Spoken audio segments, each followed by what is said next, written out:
உபத்திரவத்தின் மடியில் தெய்வீக அன்பு, தெய்வீக பாதுகாப்பு. சாது சுந்தர் சிங்கும் சிட்டுக்குருவியும். ஒருமுறை சாது சுந்தர் சிங் அவர்கள் ஊழியத்திற்கு சென்றுவிட்டு திரும்பி வரும்போது மழை அதிகமானதால் ஒரு வீட்டின் திண்ணையில் அமர்ந்திருந்தார். அப்போது பலத்த காற்றோடு கூடிய மழை பெய்து கொண்டிருந்தது. மழையின் வேகத்திற்கு தாழாமல் அங்கிருந்த ஒரு சிட்டுக்குருவி தன் கூட்டிலிருந்து நழுவி தரையில் விழுந்தது. அதே நேரத்தில் வானத்தில் வட்டமிட்டு கொண்டிருந்த ஒரு கழுகு கீழே விழுந்த அந்த சிறிய குருவியை கண்டது. அதை தன் இரையாக்கி கொள்ளும் நோக்குடன் மின்னல் வேகத்தில் கீழே பாய்ந்து வந்தது. உயிருக்கு ஆபத்தான அந்த இக்கட்டான சூழலில் சிட்டுக்குருவிக்கு வேறு எங்கும் தப்பிக்க வழி தெரியவில்லை. ஆனால் அங்கே அமைதியாக அமர்ந்திருந்த தேவ மனிதர் சாது சுந்தர் சிங்கை கண்டவுடன் அது நேராக பறந்து வந்து அவருடைய மடியில் தஞ்சமடைந்தது.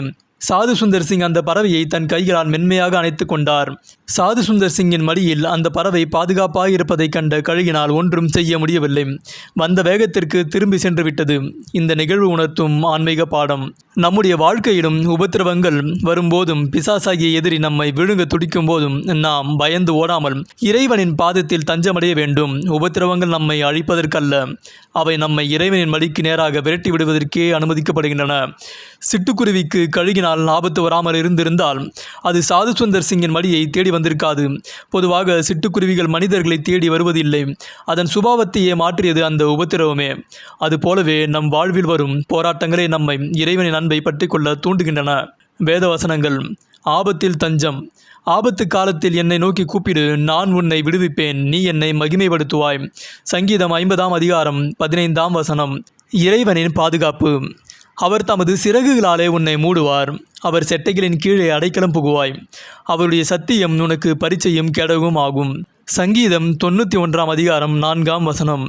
பயமின்மை. பயப்படாதிருங்கள், அநேகம் அடைக்கலான் குருவிகளை பார்க்கிலும் நீங்கள் விசேஷித்தவர்களாய் இருக்கிறீர்கள். மத்தேயு 10ஆம் அதிகாரம் 31ஆம் வசனம். முடிவுரை. துன்பங்கள் வரும்போதும் நாம் சோர்ந்து போக தேவையில்லை. கழுகு துரத்தும் போது சிட்டுக்குருவிக்கு சாது சுந்தர் சிங்கின் மடி எப்படி புகலிடமாக அமைந்ததோ அப்படியே உலக போராட்டங்கள் நம்மை நெருக்கும் போது இறைவனின் சமூகம் நமக்கு மிகச்சிறந்த புகலிடமாக அமைகிறது. உபத்திரவங்கள் இறைவனுக்கும் நமக்கும் உள்ள அன்பின் பிணைப்பை இன்னும் பலப்படுத்துகின்றன. ஆமேன்.